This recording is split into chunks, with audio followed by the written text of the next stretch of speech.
My name is Alan Kemper. I'm the president of Lead Workforce Consulting. When I was 16, I had a 1987 4Runner. I love that truck. I went on all sorts of adventures with my buddies. We'd go backpacking in the North Georgia mountains. We would just travel everywhere.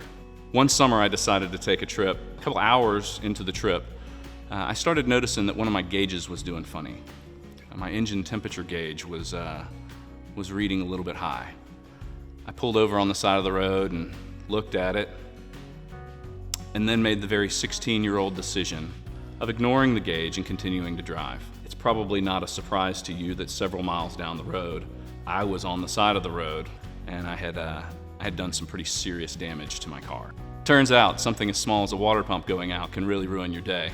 The lesson I learned was pay attention to the gauges. You know, in our businesses, one of the things that we do is we do a pretty good job of paying attention to the two primary gauges on our dashboard. You know, we've got these two big gauges that are right in front of us, the speedometer and our tachometer. That's kind of like our profit and our revenue in our businesses. But there's all these secondary gauges that live on the periphery, and those gauges are important too. We need to pay attention to these gauges, but what I figured out by working with a lot of entrepreneurs is we're not even measuring these things. We don't pay attention to the human capital side of our businesses, right?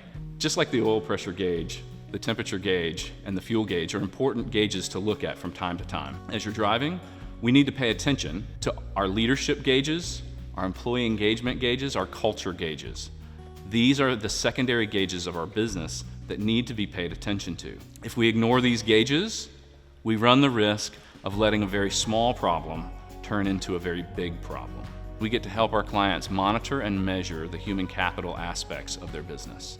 We get to help them see if there's a warning light coming on so that they can be proactive rather than reactive when it comes to their human capital issues. At the end of the day, we don't want our businesses or our cars broken down on the side of the road.